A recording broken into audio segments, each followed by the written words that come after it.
Euh, la semaine passée, j'ai comme trouvé un message dans mon message en vous disant que j'étais pour parler d'avoir un peu plus de marge dans nos vies. Je vais vous expliquer ça dans quelques instants. Mais on avait une série de messages. Merci Des d'avoir prêché le premier message de l'année, le 5. Yes, j'ai entendu des bons commentaires pendant que nous, on se faisait bronzer le front en Floride. Et la semaine passée, on a parlé de commencer le partir. On a continué la série Partir l'année en force. On a parlé de 3 choses primordiales. Premièrement, pour partir l'année en force, il faut s'attendre à la nouveauté de Dieu, d'avoir une anticipation, d'avoir une foi de ce que Dieu veut faire de nouveau dans chacune de nos vies. Deuxième chose qu'on a parlé, c'est que c'est important, si on veut partir l'année en force, d'être focusé, de mettre l'accent sur les choses qui sont vraiment importantes. Et on va un peu creuser cette idée-là encore ce matin. Il y a des choses importantes, il faut les rendre importantes. Et il y a des choses moins importantes, il faut être capable de s'en délaisser et s'en éloigner parfois pour avoir le meilleur de Dieu. Et la troisième chose que j'ai dit la semaine passée, c'est qu'il faut être capable de participer à ce départ en force, en se posant des vraies questions. Je sais que Sephora l'a envoyé dans le MailChimp. Qui a pris le temps, juste pour le fun, qui a pris le temps de se poser les vraies questions cette semaine que j'ai parlé la semaine passée? Une personne, hallelujah. 2 personnes, 3, 4 personnes, 5 personnes, 6 personnes. Alléluia. Amen. Vous pouvez rester. Non. Et je pose la question bien, et sans aucun jugement de ma part, mais c'est vraiment important de prendre ce qu'on reçoit et l'appliquer. Allô?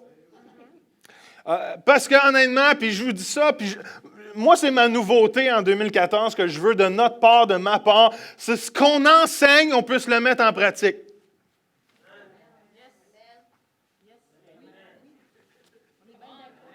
Parfait. Pourquoi? Parce que même la parole va dire souvent qu'on peut entendre les choses, mais on est souvent oublié et on ne met pas les choses en pratique. Je prie qu'en 2014, ce qui va être enseigné de l'estrade ici puisse être mis en pratique afin qu'on puisse grandir en Dieu. Est-ce que c'est filmé? OK, parce que vous avez tout dit amen, hein? Mais c'est important. Écoutez-moi bien. Je peux prêcher ma vie entière à tous les jours ici. Si on n'applique pas et on ne fait pas l'effort d'appliquer ce qu'on entend, nos vies ne changent jamais.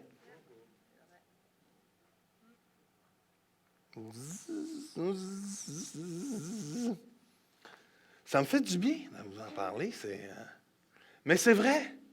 Et c'est pour ça qu'on fait des cours. C'est pour ça qu'on veut apprendre. C'est pour ça, je suis sûr que vous êtes ici dimanche après dimanche. C'est parce que le lundi ou le dimanche après-midi, vous ne voulez pas être la même personne. Vous voulez être le meilleur Yvon, même si déjà Yvon est ouf, hein? Vraiment, ouf, là. Hein? Alléluia. Et on veut tous être une meilleure personne de qui on l'est aujourd'hui. Êtes-vous d'accord avec ça? Et je vous encourage que ce qu'on va enseigner ici, soit moi ou n'importe qui d'autre, Désiré, Anna, les invités qu'on va avoir, qu'on peut se mettre le temps et l'effort de mettre ce qu'on enseigne en pratique. Et vous allez voir, cette Église va grandir, nos vies vont grandir, vous allez voir des miracles, vous allez voir des signes et des prodiges dans nos vies, parce qu'on ne veut pas être juste des consommateurs, on veut être des participants de la gloire de Dieu. Est-ce que ça fait du sens un matin? Est-ce que vous êtes là? Est-ce que vous comprenez ce que je suis en train de vous dire? Right. Les 2 choses que je veux aborder, et on a pris le temps de faire un appel, alors je vais y aller dans le direct là ce matin. Il y a 2 choses que je veux aborder ce matin. 1, pour partir l'année en force, pour bâtir ce qu'on a commencé la semaine passée. 1, ça prend une vision dans nos vies. Et 2, ça prend de la marge dans nos vies. Et là, vous me dites, c'est quoi ce mot-là, marge? Non, ce n'est pas la femme de Homer Simpson, OK? Et je vais vous expliquer qu'est-ce que ça veut dire. Mais je crois que même si ces deux mots peuvent être ces deux concepts peuvent être éloignés l'un de l'autre, je crois que les deux doivent être très côte à côte et fonctionner d'une façon très équilibrée ensemble afin d'avancer dans le royaume de Dieu. Et parce que des fois, moins égale plus. Et le monde aujourd'hui nous dit plus, mais je crois que dans le royaume de Dieu, dans l'économie de Dieu, dans la c'est moins pire que la semaine passée. Dans la mathématique de Dieu, moins égale parfois plus. Alors, j'ai deux textes pour vous avant de commencer et après, on va y aller. All right? Proverbe 29, 18, c'est le verset que j'ai dit la semaine passée qu'on va bâtir dessus, qui dit ceci dans la Louis II, je vais vous le lire dans plusieurs versions. Quand il n'y a pas de vision, le peuple est sans frein. D'autres versions vont dire périt, heureux s'il observe la loi. La version Le Sommeur va dire quand il n'y a pas de révélation divine, le peuple se laisse aller, heureux celui qui obéit à la loi de Dieu. Et la version The Message que j'ai mis en anglais, mais je vais vous la lire en français, dit si le peuple ne voit pas ce que Dieu fait, ils s'enfargent sur eux-mêmes, mais ceux qui attendent ou s'attendent à ce que Dieu révèle, ou à ce que Dieu va révéler, ils sont plus que bénis. Comme Isabelle nous a dit, est-ce qu'on est prêt d'attendre les 15 minutes pour avoir la révélation de Dieu? Amen? Et deuxième verset, qui est une histoire que j'ai déjà parlé, mais qui est revenue ce matin dans mon cœur, dans Luc 10, 38, 42, qui dit ceci. Comme Jésus était en chemin avec ses disciples, il entra dans un village. Une femme du nom de Marthe l'accueillit dans sa maison. Elle avait une sœur appelée Marie qui s'assit aux pieds de Jésus et écoutait ce qu'il disait. Marthe était affairée à nombreuses tâches du service. Elle survint et dit, « Seigneur, cela ne te fait-il rien que ma sœur me laisse seule pour servir? » Dis-lui donc de venir m'aider. Jésus lui répondit, Marthe, Marthe, tu t'inquiètes et tu t'agites pour beaucoup de choses, mais une seule est nécessaire. Marie a choisi la bonne part. La version anglaise va mettre ça encore meilleur que ça, va dire, Marie a choisi la meilleure part et elle ne lui sera pas enlevée. Seigneur, dans le nom de Jésus, Seigneur, alors qu'on veut être vraiment terre à terre, on veut vraiment partir l'année en force, on a besoin des fois d'ajuster les choses dans nos vies. On a besoin par moments d'ajouter des choses et par moments on a besoin d'enlever des choses. Et Seigneur, je te prie qu'on puisse être sensible à ton esprit, sensible à ce que tu veux faire de nouveau dans nos vies, Seigneur, et dire oui, Seigneur, en étant, Seigneur, l'image qui me vient, c'est vraiment étant de l'argile entre tes mains, Seigneur. Tu es le potier, Seigneur, et nous sommes l'argile. Et Seigneur, je prie, je demande que tu viennes nous façonner de la façon dont tu veux pour 2014 et à jamais. Dans le nom de Jésus, tout le monde dit... Amen. Le premier concept que je veux entrer ce matin, c'est le concept de la vision. Pour partir l'année en force, nous avons besoin d'une vision pour nos vies. Et Helen Keller, peut-être vous ne la connaissez pas, c'est une Américaine, une écrivaine qui était aveugle, dit ceci. Une écrivaine qui était aveugle dit ceci, dit les gens les plus pathétiques sur la planète, c'est les gens qui ont la vue, mais qui n'ont pas de vision. Hello? Et souvent, malheureusement, on vit notre vie sans vision. On vit notre vie sans objectif. On vit notre vie sans but à atteindre. On vit notre vie d'une façon vague, d'une façon aléatoire, d'une façon au jour le jour, d'une façon comme ça vient, ça viendra. Et je crois qu'il y a une place pour être sensible, disponible. Et on va en parler un peu plus tard, mais je crois aussi que tout le monde finit par arriver quelque part, mais qu'il y a peu de monde qui arrive avec vision et intention. Vous savez, dans la vie, on va tous finir quelque part. On va tous atteindre certaines choses, on va tous accomplir certaines choses, mais malheureusement, peu de fois, on l'accomplit avec vision, avec intention. Oh, l'être humain est un... Ça sent la gaffe. Un procrastinateur professionnel.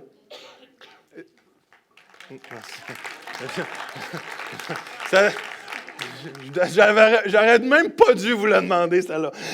L'être humain aime remettre à demain. L'être humain est paresseux de nature. Oui, on force, mais il y a des choses qu'on laisse souvent de côté. Je crois que Dieu nous appelle à vivre avec précision. À preuve du contraire, il y a un but pour nos vies. Dieu va dire dans Jérémie, j'ai des plans pour toi. J'ai des projets pour toi. Il y a une raison pour laquelle tu es né. Il y a une raison pour laquelle tu vis. Il y a une raison pourquoi tu es ici présentement, à l'heure même, au Québec.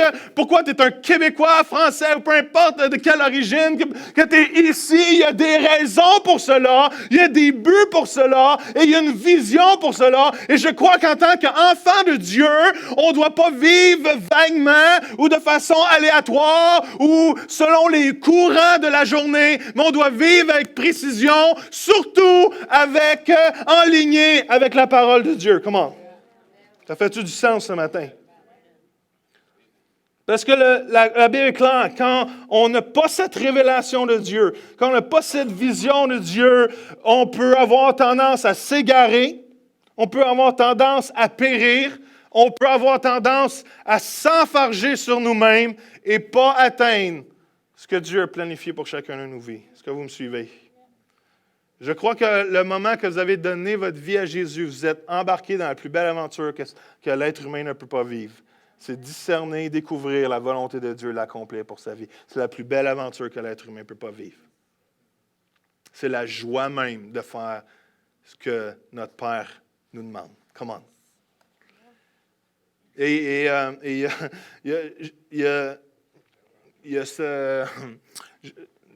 y en a qui ont déjà entendu cette illustration, mais il y a tellement de nouveaux mondes que je me suis permis de la faire ce matin. Et ça, son nom, c'est Matthew Emmons, qui aime les Jeux olympiques. Hallelujah. Le 8 février à Sochi. Et le Canada va gagner l'or au hockey. Et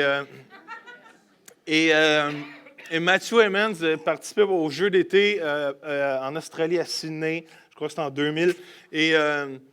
Et Matthew Emmons était le meilleur sur la planète. Ils ont 10 rondes de tir dans cette compétition-là. À la 9e ronde, il était en tête de 3 points. Et il avait besoin, la note la plus haute, c'est 10. Alors, il avait seulement besoin d'un tir qui lui donnait 7,1 points, qui est facile pour eux, parce que c'est souvent des 8, des 9, des 10. Il avait besoin seulement d'un tir de 7,1 points pour gagner la médaille d'or. C'était lui, c'était déjà officiel. Le deuxième en arrière, il avait 3 points en arrière.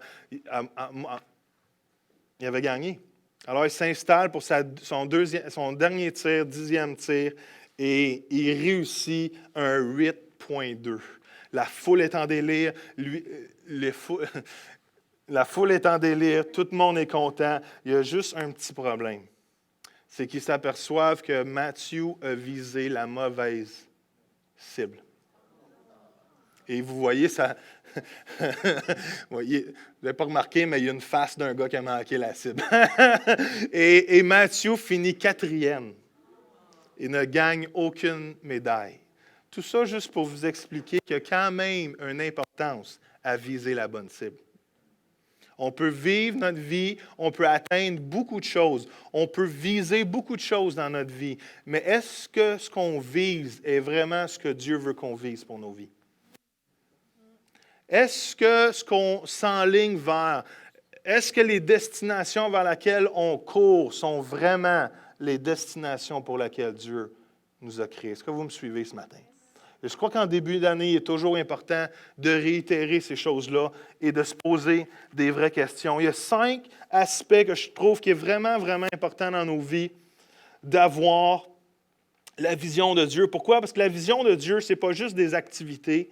Je crois que la vision de Dieu, c'est la capacité de voir les objectifs de Dieu et de voir les objectifs qui plaisent à Dieu. Il y a 5 facettes de nos vies que je crois que nous devons avoir une vision. Première chose, c'est on devrait avoir une vision pour notre vie spirituelle. Si un peuple sans vision périt, si un peuple sans vision s'égare, si un peuple sans vision s'enfarge sur soi-même, si ma vie spirituelle est sans vision, qu'est-ce qui va arriver? C'était une question à réponse. Si je n'ai pas de vision pour ma vie spirituelle, si un peuple sans vision périt, si un peuple sans vision s'égare, si un peuple sans vision s'enfarge sur soi-même, une vie spirituelle sans vision, qu'est-ce qui va arriver? La même chose.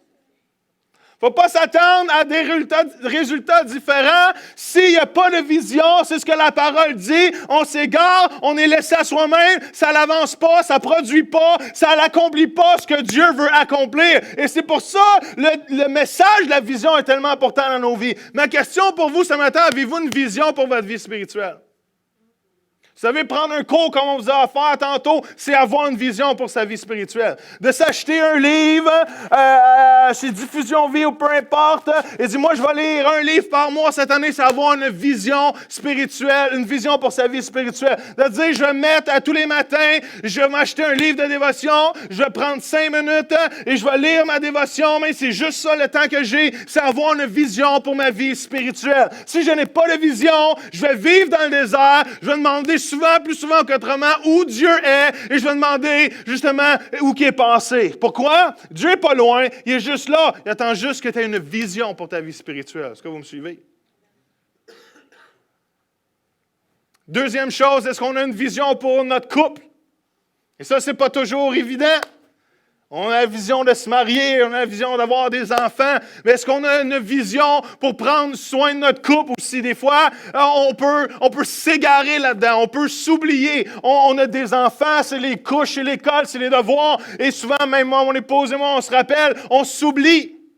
On s'oublie de se faire des dates, on ne pense pas toujours à nous en premier, on pense à toutes vous autres. Et des fois, on s'oublie soi-même. Mais c'est quoi? Si on ne se donne pas une vision pour notre couple, on va s'éloigner l'un de l'autre. Est-ce que vous me suivez? Et ça peut finir, malheureusement, dans bien des histoires tristes. Est-ce qu'on a une vision pour nos enfants? Un jour, quelqu'un me dit, un enfant, ça s'élève tout seul. Et j'étais vraiment offusqué. J'étais vraiment fâché. Je dis, c'est pas vrai, un enfant, ça ne s'élève pas tout seul. Il faut avoir une vision. J'ai compris qu'il avait raison. C'est vrai qu'un enfant s'élève tout seul. Parce que si ce n'est pas toi qui l'élève, ça va être Lady Gaga qui va l'élever. Puis si ce n'est pas toi qui l'élève, ça va être Miley Cyrus qui l'élève. Puis si ce n'est pas toi qui l'élève, ça va être tous les standards et toutes les choses qui sont promues dans l'école qui l'élèvent. Ça va être leur musique, ça va être n'importe quoi. Si ce n'est pas toi qui élève ton enfant, c'est vrai qu'il va se lever tout seul, mais ça va être quelqu'un d'autre qui va le faire à ta place.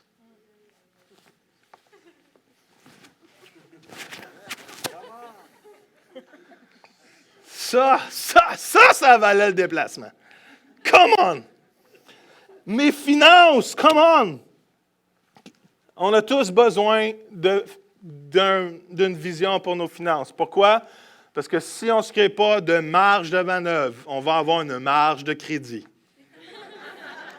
Non, come on! J'apprécie. Tous ceux qui applaudissent en ont une. Alléluia! C'est vrai, ça prend une vision pour nos finances. Si on n'a pas de vision pour nos finances, on vit mois par mois dans le rouge, on vit la pression, la gâcherie. Puis oui, on a tous différentes situations financières, mais je crois qu'on a tous appelé à avoir une vision quand même pour nos finances. Êtes-vous d'accord avec ça? Et dernière chose, je crois qu'un endroit super important où on a besoin d'une vision, je crois qu'on a besoin d'une vision pour notre appel et notre service dans le corps de Christ. On a besoin de savoir, c'est quoi Dieu m'appelle à faire, c'est quoi mes dons et comment je vais les mettre en action et en service pour le corps de Christ. On a besoin d'une vision. Je prie qu'on soit une église où que chacun de nous, et j'ai hâte dans 2 semaines de vous parler un peu ce que je veux faire, une idée que Dieu, qui est totalement révolutionnaire, qui n'existe pas au Québec présentement, mais je crois qui est comment on devrait penser en tant que membre ou corps d'une église. Et je crois qu'on doit avoir une vision pour l'appel de Dieu sur chacune de nos vies. On n'est pas appelés à juste venir le dimanche matin. entendre un pasteur qui fait des jokes puis des erreurs extraordinaires. On est appelés, chacun de nous, à porter le royaume de Dieu. Come on. Et si on n'a pas de vision pour ça, on va passer notre vie en attendant le « Viens-t'en, mon enfant, viens-t'en dans ma présence ». Je sais qu'on va être des temps extraordinaires dans la gloire de Dieu. Moi, j'ai hâte d'être au ciel. Je suis content, je ne suis pas tout seul. Mais je sais une chose, c'est que pendant que je suis ici, j'ai plein de choses à accomplir et je dois l'accomplir. Est-ce que vous réalisez le privilège qu'on a de connaître Jésus et d'avoir la vie? Hein? C'est quoi on a chanté ce matin? Je ne saurais c'est quoi le prix que tu as payé pour moi. Moi, j'étais à genoux un matin quand Sephora chantait ça. Je dis, Seigneur, je ne pense pas à 30% connaître vraiment tout ce que tu as payé pour moi. Et je te demande pardon de ne pas le réaliser autant que je devrais. Et je pense que c'est l'attitude qu'on devrait avoir. Avez-vous une vision pour ces choses-là dans vos vies ce matin? Vous savez, il n'y a aucune de ces choses-là qui vont arriver par accident. Il n'y a aucune de ces dimensions-là de santé. Moi, qui aimerait ça avoir une vie spirituelle en santé? Qui aimerait ça avoir un couple en santé? Qui aimerait ça avoir des enfants spirituellement et physiquement en santé? Qui aimerait ça avoir des enfants? Qui ne voudrait plus d'enfants? Non, non. Et Nancy est encore là ce matin. Alléluia. Et ça s'en vient, Nancy, ça s'en vient. On te saute toute sa bédaine tantôt. Et qui aimerait ça avoir un compte en banque et des finances en santé? Et qui aimerait ça avoir un appel sur sa vie qui est en santé, qui est viable? Bien, il n'y a aucune de ces choses-là qui vont arriver par accident. Il n'y a aucune de ces choses-là qui va vous tomber sur la tête comme les Gaulois avaient peur que le ciel leur tombe sur la tête.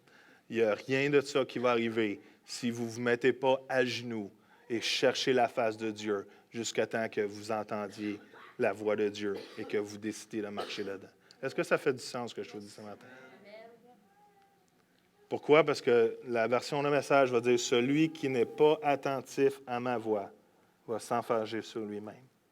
Alors, l'idée d'une vision n'est pas juste une image, n'est pas juste une destination. L'idée de la vision, c'est d'être continuellement attentif à Dieu. All right? Et pour ça, il faut avoir un plan. Pour ça, il faut avoir un plan. Je ne m'attarderai pas trop longtemps là-dessus. Il faut avoir un plan et j'ai un test pour vous. En pointant du doigt devant vous avec votre bras, dites-moi, où est le nord aujourd'hui? Oh boy. OK, on va faire par applaudissement qui croit que le nord est là. Oh. Qui croit que le nord est là? Right. Qui croit que le nord est là? Oh! Il y en a qui ont changé d'idée.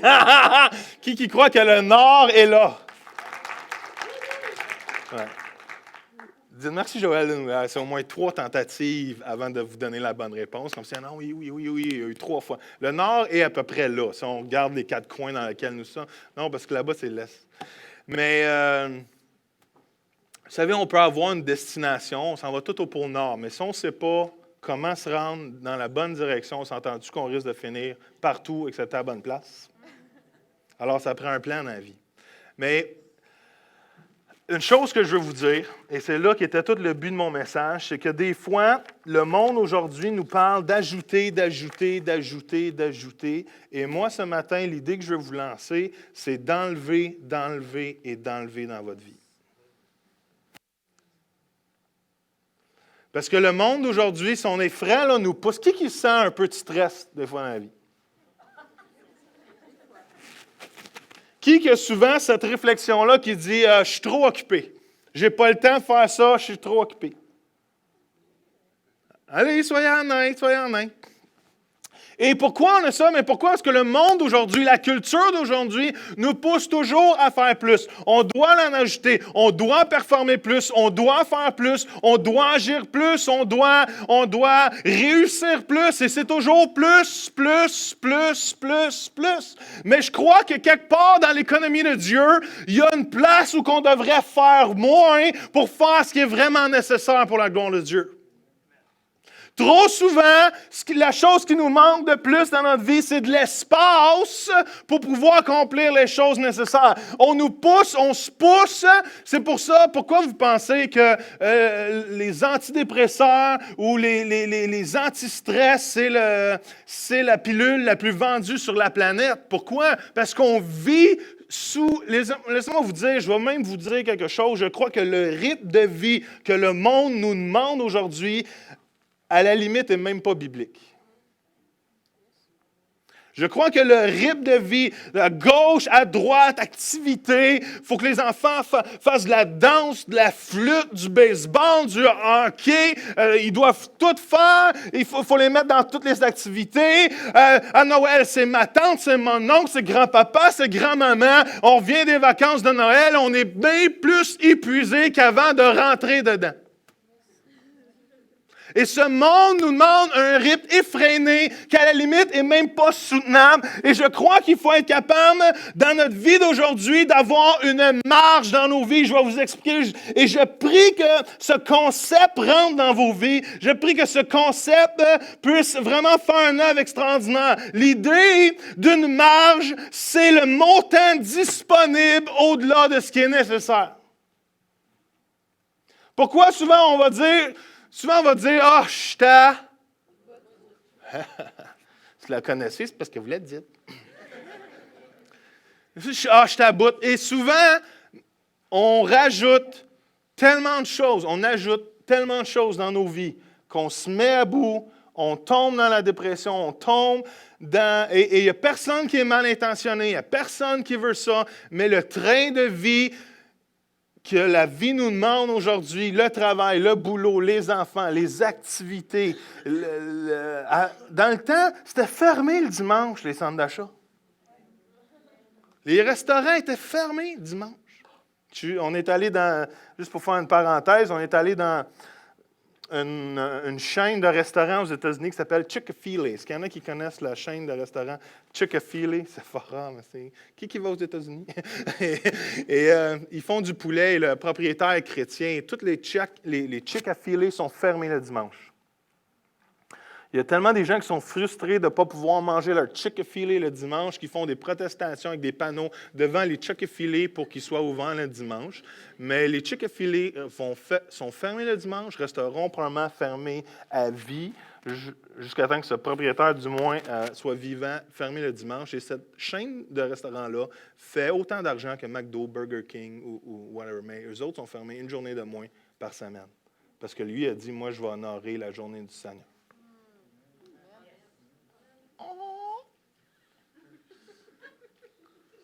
Et il y a une dimension que je crois qu'un exemple tellement extraordinaire pour vous et pour nous, c'est que des fois, moins égale plus.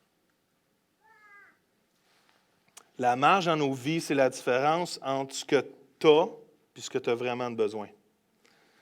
Exemple, j'ai 30 minutes pour me rendre à un endroit, à l'église, le dimanche matin. J'ai 30 minutes pour me rendre à l'église, mais ça m'en prend 20 minutes. Alors, j'ai une marge de...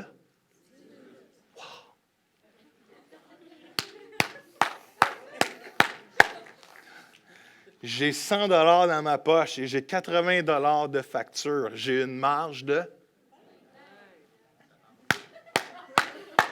Vous pouvez partir, vous venez de comprendre le principe. Savez-vous quoi? Dans la vie, pour mettre ça quotidiennement à tous les jours, je crois qu'il faudrait choisir nos activités selon le fait qu'on se crée une marge pour pouvoir bien vivre. Si on vit toujours à côté, on vit selon les événements qui nous sont envoyés au lieu de vivre avec précision et intention pour arriver à notre destination. Ça rime en lion.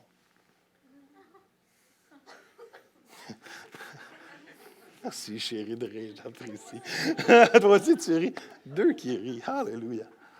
Et dans la vie quotidienne, vivre avec une marge, ça veut dire vivre avec de l'espace pour avoir du temps de libre. De ne pas toujours être à la go, de ne pas toujours arriver en retard parce que j'ai tellement 56 000 affaires dans ma vie. Avoir de la marge, de façon très réelle, c'est avoir de l'espace. Avoir de la marge dans mes finances, c'est de vivre d'une telle façon qu'à la fin du mois, il me reste de l'argent. Au lieu de le mettre sur la carte de crédit. C'est ça, vivre avec de l'espace dans nos vies. Dans la vie quotidienne, c'est avoir de l'espace émotionnel, qu'on ne se brûle pas au point que le jour que ton enfant vient pleurer à toi, tu as de l'espace pour l'écouter, puis l'entendre, puis être attentif à ce qu'il dit. Vivre avec de la marche et vivre d'une façon aussi émotionnelle que quand il arrive une crise, quand il arrive n'importe quoi qui pourrait venir dans la vie, tu as de l'espace émotionnel entre ce que tu as et ce qui est nécessaire pour vivre une situation X que tu ne t'attendais pas vivre, mais que cette situation-là ne sera pas celle qui va faire déborder le vase puis qui va te faire tomber dans une déprime ou whatever. Avoir de la marge d'une façon très tangible dans notre vie de tous les jours, c'est d'être capable de prendre du temps, de fermer la télé et de ne pas dire « j'ai pas de temps ». Mais oui, savez-vous que la personne, en moyenne, écoute 28 heures de télévision par semaine? Imaginez-vous si on prenait ces 28 heures-là, on en prendrait juste un quart pour chercher la face de Dieu. Les choses changeraient d'une façon extraordinaire. Et c'est d'avoir de la marche, il faut prendre un temps personnel avec Dieu, de qualité, de réflexion, de prière. Un temps qui est significatif. Est-ce que vous me suivez? Avoir de la marche, c'est avoir du temps pour prendre avec ses enfants le soir et au lieu de les déploguer de Much Music ou de n'importe quel autre poste de télévision, c'est de dire « Hey, viens mon enfant, on va s'asseoir ensemble, puis j'ai du temps parce que j'ai créé de la marche dans ma vie, puis on va prier ensemble. » Est-ce que ça fait du sens ce que je suis en train de vous dire? Vous savez, ce message-là est le message le plus difficile à dire. Savez-vous pourquoi? Est-ce que vous voulez le savoir? Je vais vous le dire. Parce qu'il n'y a jamais personne d'entre nous qui pense d'être dans cette situation-là.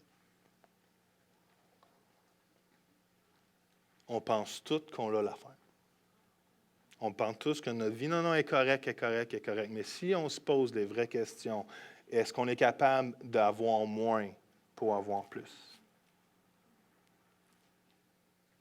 Marie et Marthe est une histoire incroyable qui explique vraiment cette marche-là. Jésus rentre chez vous. Jésus rentre chez vous. Après-midi, Jésus vient dîner. All right? Jésus s'invite, Jésus arrive, Jésus cogne à la porte, Jésus sonne parce que tu es affairé. Alors, il sonne 2 fois parce qu'il faut absolument que le papier de toilette soit bien placé en triangle. Il faut absolument que tout soit bien placé. Alors, tu n'entends pas que Jésus arrive, Jésus cogne, Jésus rentre, mais il était tellement affairé, il y a tellement de choses à faire qu'il faut faire la vaisselle, il faut que tout... Et Marie, elle, a dit, « Oh well, c'est vrai qu'il y a de la vaisselle à faire. C'est vrai qu'il y a telle ou telle chose à faire. C'est vrai qu'on devrait faire. C'est vrai que la maison est propre, est pas propre. Mais Jésus est dans la maison. C'est quoi qui est plus important? Être affairé aux choses pour Jésus ou prendre le temps pour les choses qui sont importantes? Vous savez, ça c'est tellement bon. Ça vaut 5 piastres. Je vous collecte avant de vous le dire. Si Satan, il ne peut pas te rendre méchant ou pécheur, la chose qu'il va faire, il va te rendre occupé. Je vais aller voir ceux, ça fait longtemps que je ne suis pas allé au 2e palier. Je veux voir leur face. Si Jésus peut pas, non, si Satan ne peut pas te rendre plus méchant ou pécheur, la chose qu'il va faire, c'est te rendre occupé. Merci. Parce que s'il te rend occupé, il t'enlève des choses qui sont importantes pour sa vie. C'est tellement intéressant, cette histoire-là. Marthe arrive fâchée à Jésus, elle va dire, Jésus, tu ne vois pas dis à ma sœur de venir m'aider. Non, à ce moment-là, ce n'était pas ça la chose importante. Ou c'est correct de faire. Je peux être franc avec vous? Nous, intentionnellement, chez nous, on ne fait pas le ménage à tous les jours. Si vous allez rentrer chez nous, hein, chérie? Elle s'est sauvée juste pour ce moment-là. Elle dit, arrange-toi tout seul. Elle est partie faire le ménage. Jésus s'en vient à midi. Mais je suis honnête, je suis vrai. On va le dire, on va s'excuser, ceux qui viennent. Désolé, on n'a pas fait le ménage. Pourquoi? Pas parce qu'on n'aime pas une maison propre. On aime une maison propre. Moi, on fait le ménage quand la mousse se promène tout seul de place en place. Non, je vous niaise. Quand mes bobettes s'en vont tout seuls dans le lavage, c'est là qu'on les lave.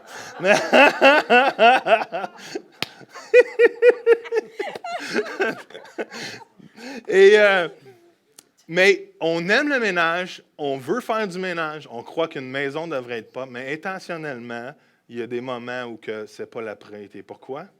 Parce que si on met toujours la priorité là-dessus, il y a bien d'autres choses que je ne pourrais pas mettre la priorité dessus. Et la première chose qui est importante, nous, le soir, c'est les enfants, puis c'est les devoirs. Puis quand tu as 3 ados, 2 au secondaire, vous allez voir ce que ça a de l'air.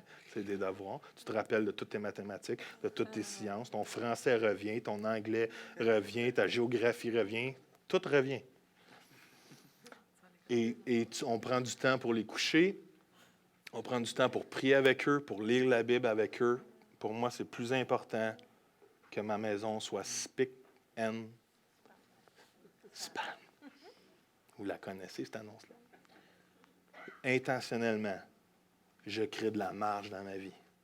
Parce que si je fais tout ce que le monde m'attend que je fasse, je vais capoter. Est-ce que vous comprenez ce que je vous dis?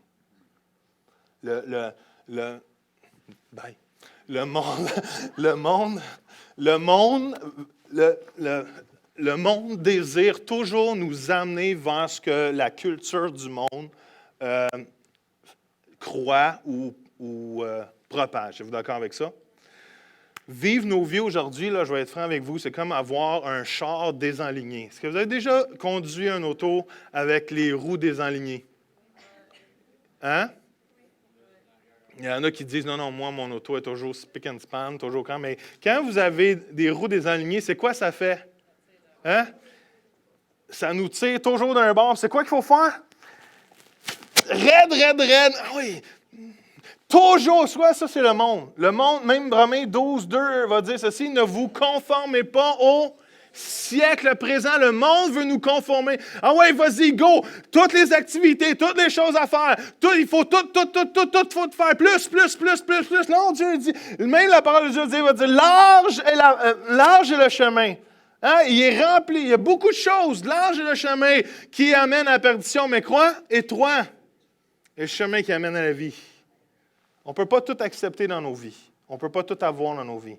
Il faut avoir ce que Dieu veut pour nous. Il faut avoir moins dans l'économie de Dieu. Dans cet aspect-là, nos vies égale plus. Je dois terminer, mais je veux vous dire 2 choses rapidement, OK? Quand notre marge diminue, notre stress augmente. Et deuxième chose, quand notre marge diminue, notre intimité aussi avec Dieu diminue. La première chose qui prend le bord souvent de toutes nos vies, la façon dont on vit nos vies, c'est notre intimité avec Dieu. Je peux-tu vous dire quelque chose? On n'a pas le moyen de ne pas prendre les moyens d'avoir du temps de qualité avec Dieu. Sinon, notre vie spirituelle va arriver partout, mais pas où ce que Dieu l'a intentionné. Est-ce que vous entendez ce que je vous dis ce matin? Dernière chose. Pourquoi il faut se créer de la marge? Et je finis avec ça. Pourquoi il faut se créer de la marge? C'est que si je n'ai pas de marge et ma vie est toujours à côté au maximum, comment je vais pouvoir répondre aux interruptions de Dieu?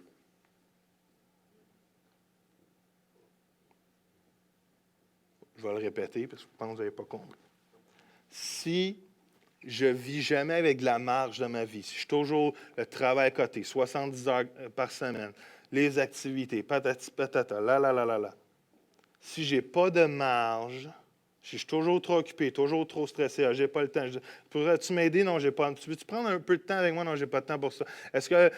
Papa, tu peux-tu m'aider avec les devoirs? Non, j'ai pas le temps pour ça. Faut que je prépare un message.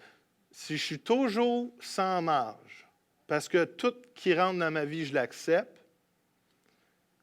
quand Dieu va venir me taper sur l'épaule, puis il veut que je fasse quelque chose d'important pour lui, est-ce que je vais être capable de dire oui ou je vais être trop occupé avec mes bébelles personnelles? C'est pour ça qu'il faut se créer de la marge. C'est pour être disponible à Dieu au moment qu'il vient taper sur nos épaules. Philippe avait de la marge dans le livre des Actes. Je n'ai pas le temps de vous le lire, mais Philippe avait de la marge.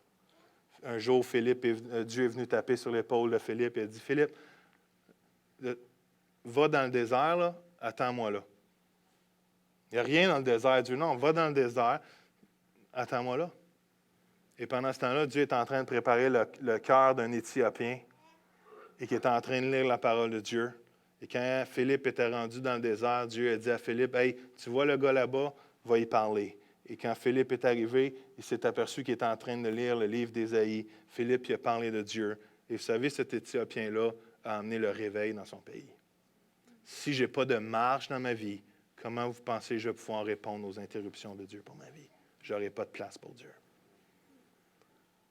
Frères et sœurs, ce que je vous encourage en terminant ce matin, c'est de faire de la place et de l'espace pour Dieu et pour ce qui est important de sa part pour votre vie. Ça va vous demander du gros courage. Ça va vous demander de faire des choix. Ça va vous demander de couper des choses dans votre vie. Ah, mais ça, j'aime ça, puis je veux faire ci, puis je veux faire ça. Moi aussi, j'aime plein de choses. Il y a plein de choses que j'aime. J'aime plein de choses. Je pourrais avoir 12 hobbies, 14 hobbies. Il y a plein de choses. Je m'en garde juste un. Et c'est le. J'en ai juste un. Je pourrais en faire d'autres. Je pourrais aller me baigner. J'aime le tennis, j'aime le hockey, j'aime le baseball. Je pourrais tout faire ces choses-là. Mais à un moment donné, j'ai dit, je peux juste me permettre. Déjà, c'est un gros hobby. J'ai juste me permettre d'en faire un. C'est tout. Est-ce que vous êtes capable de faire de la marche dans votre vie? Maintenant, vous avez tous dit Amen à appliquer les messages à partir de ce matin. Hallelujah, praise the Lord. Et je veux juste prier pour vous. Est-ce que quelqu'un a compris quelque chose ce matin? Amen. Est-ce qu'on peut juste se lever en terminant? Je prie que vous puissiez l'appliquer. C'est un message très terre à terre, mais qui était sur mon cœur depuis le milieu du message la semaine passée. Alléluia. Seigneur, je te prie, Seigneur, alors qu'on a été vraiment juste honnête devant toi ce matin, Seigneur. Premièrement, Seigneur, je veux juste dire que tous ceux qui sont fatigués, Seigneur, puissent venir à toi, Seigneur, et se décharger parce que tu es celui qui prend soin de nous et qui restaure nos forces. Et Seigneur, ce matin, Seigneur, dans ton nom, je te prie, qu'on puisse discerner la vision de Dieu pour chacune de nos vies, Seigneur, et que deux, Seigneur, on puisse avoir la force, Seigneur, de garder le cap, Seigneur, de la vision, de cette destinée, Seigneur, de prendre les choix nécessaires afin de couper ce qu'on n'a pas de besoin et de prendre le meilleur. Seigneur, des fois, on doit dire non à beaucoup de bonnes choses pour être capable de dire oui à peu, mais aux meilleures choses pour notre vie. Et je te prie qu'on vive tous et chacun avec intention, avec vision, avec, Seigneur Dieu, aussi cette révélation que toi, tu nous donnes à chaque jour. Que cette année 2014 soit une année, Seigneur, extraordinaire pour chacun de nous. Et tous ceux qui prennent cette décision puissent dire un gros Amen avec moi.